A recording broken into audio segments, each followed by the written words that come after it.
Andriamanitra mahay manao ny zavadrehetra ianao, tena mahery sy velona ny teninao. Miorooro ny tany, vakitresaka ny tendrombohitra noho ny feonao. Notriarinao ny ranomasina zay nakivy ny olonao. Asehonao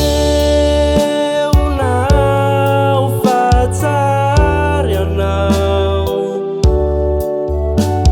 mamirapiratra ny tavanao mandraky izay. Asehonao fa Andriamanitra mihitsy ianao, fa tsy taka ny fandehanan'ny olona fandehananao.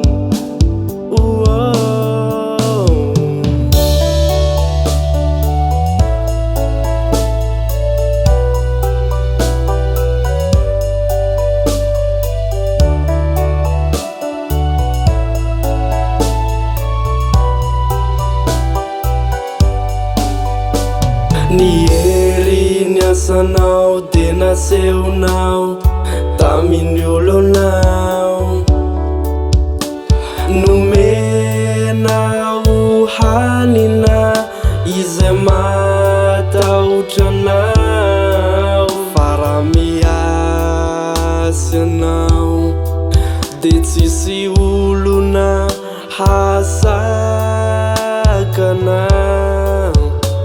fa masina sy mahatahotra ny anaranao Tompo. Asehonao fa tsara ianao, mamirapiratra ny tavanao mandraky izay. Asehonao fa Andriamanitra mihitsy ianao, fa tsy taka ny fandehanan'ny olona fandehananao.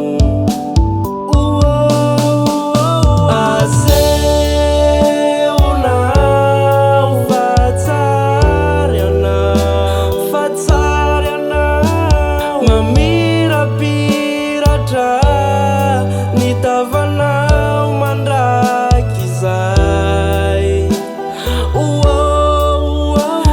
Asehonao fa Andriamanitra mihitsy ianao, fa tsy taka ny fandehanan'ny olona fandehananao.